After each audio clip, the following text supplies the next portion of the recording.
এই যে রসগোল্লা বানানোর প্রিপারেশন চলছে, দেখা যাক কতটা তৈরি করতে পারে কারিগর। দুধ ফাটিয়ে ছানা বানিয়ে হচ্ছে কাপড়ে দিয়ে রাখা হয়েছে জল ঝরার জন্য। এদিকে মিষ্টির রস রেডি হচ্ছে। এখানে ছানার জল ঝরিয়ে ছানাকে রাখা হয়েছে একটা পাত্রে। দেখা যাক আগে আগে হতা হ্যাঁ ক্যা।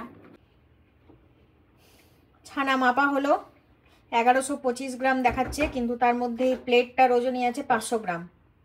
এতে কতটা পরিমাণ ময়দা মেশানো যাবে দেখা যাক মিস্ত্রি কি বলে।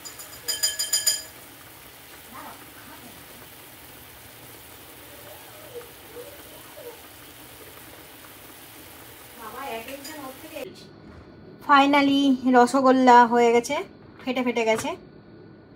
ঠিক আছে, খেয়ে দেখা যাক কিরকম হয়েছে।